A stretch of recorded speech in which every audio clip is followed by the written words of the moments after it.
a year or whatever it may be, Yep. as your income goes up, Yep. you'll be able to borrow more, maybe sell that property in 2-3 years' time. Exactly. And again, it almost comes back to your first house is probably not going to be your dream house, right?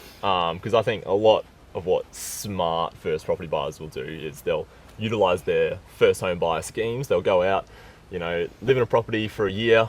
It might even be in Logan, it might be up, Caboolture ways. You got to do what you got to do for a year, and then you can look at, okay, potentially I want to move closer to the city now. I've utilized everything I can. Yep. Let's move out, go rent somewhere, and then just turn this into an investment property. Yep. Because if you can get a really good property that has good investment fundamentals and it's, going with that capital growth and it's rising in value, then there's no reason why you couldn't look at doing the rent vesting thing, and in that way you could hopefully free up a bit more borrowing capacity, go look at maybe drawing some equity to buy another property, and then sort of start building your property portfolio. Go on there, go from massive there. Opportunity. Exactly. Anyone that's living at home perhaps with parents not paying any rent or board, that's a prime scenario where we can look at the rent vesting or board vesting or not paying anything vesting option, because you really got to maximise your borrowing capacity, and that's where I've helped a lot of people recently, is that they're living at home, mum and dad, not paying any rent or board and wanting to get into the market and can really maximise capacity. Bit of a random question, but do you see a lot of first home buyers or younger people in general coming to you saying, hey, I want to build up a bit of a plan, like I want to buy 5 over the next 5 years, or they want to start building a portfolio, or people more just wanting to sort of just get into their first one and they're not really thinking about those next steps? There's a small percentage that are thinking about longer term. It's very hard to, number one, get into the market first. Like, I'm not going to ignore that.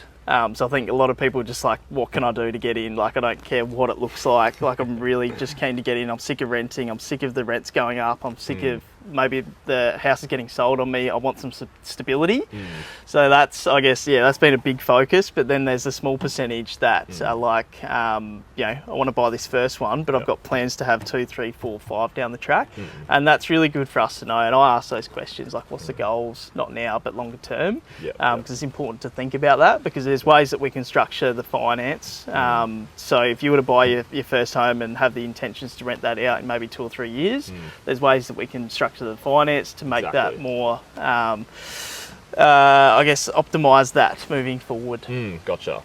That makes sense, because I think for a lot of young Aussies as well, they see the property and they want to, they see the property game and they see it as such a huge vehicle, which it is in this country. There's sky's the limit in a lot of senses, depending on your income and those sorts of things. And I reckon, those first purchases, if you can really dial down and make them good ones, give yourself a really good base, because you also see a lot of the times people go wrong with their first one, even around like off the plan buying, and you hear some horror stories there. And there are some good opportunities in there, but if you can buy that first one really and just build that solid foundation to build off, I think that's where people do well the most. Hey? And money's so expensive, right? So interest rates are around 6%, call it, but then the cost of housing is so expensive, right? So it's a very costly exercise. You want to make sure you're spending your money in the right areas and you've got the right advice. Like talking to people like Isaac to get a good grounding in where you should be investing your property.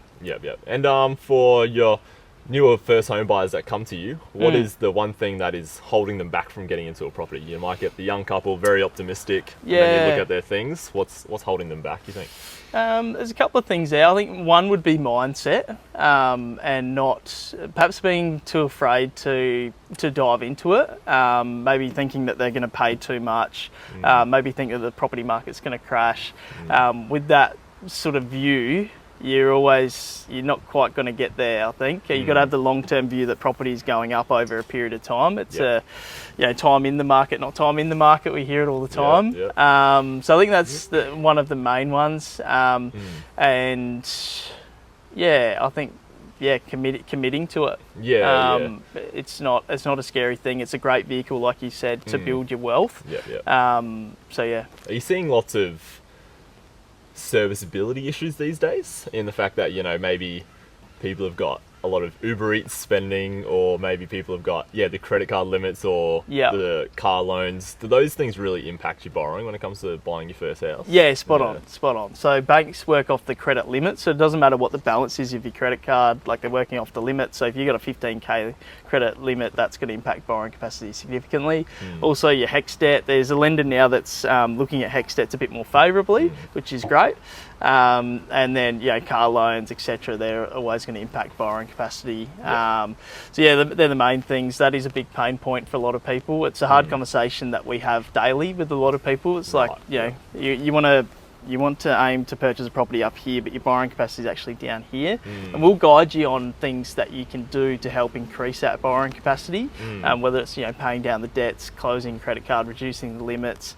There's also some pretty cool policies out there with the lender at the moment that allows you to rent a room out, and they'll claim they'll allow you to use $150 a week in servicing, which can tend to increase borrowing by about 30 to 50,000. Oh, well, yeah. So that's a big difference, right? It's massive. So important to consider your options around that. A lot of people these days will buy a house, and then have their mates rent out a room or whatever. So it's like it's happening anyway. Let's all just cash done. But let's use it as to help get you into the market. So I think it's a great initiative. But just be careful around that and potential capital gains, things to consider. Like talk to an accountant before you do that sort of stuff. And that's what I always recommend to people. They go talk to a broker first, because I think combination of interest rates as well as cost of living is quite high at the moment. People can be very optimistic until they go talk to a broker and they thought, I thought I could borrow 700. That's what the online calculator told me. Oh, God. And then and then they actually talk to someone and get it done. It's like, I can actually only buy 500, and we all know, that can be a slightly tough budget these days. Spot on. But it can also happen on the flip side of that, right? People could think, no, I'm not in a position to be able to buy. Like, I need to wait and save a 20% deposit. Sure, yeah, okay. I don't have enough income to be able to do this, blah, blah, blah. But you don't know unless you have a chat. Exactly. Just if you've got any ambition to buy a property into the future, doesn't matter whether it's in 12 months, 24 months, whenever, if you've got any ambition, have a chat with a mortgage broker, work out what your options are, work out what first home buyer incentives you're eligible for, and get a game plan together. Because if you're saving aimlessly, right, you're not going to reach your goal anywhere near as quick as if you knew what you needed to save towards as that goal. And I think, when you look at the cost of not being in a property as well compared to inflation and those different things, it's like, man, if you can do your best, save for a few years, work really hard at it, get yourself into a property, you're going to see a lot more growth in that property. And we always talk about leverage as well, right? So, you could put 100K in the bank, but guess what?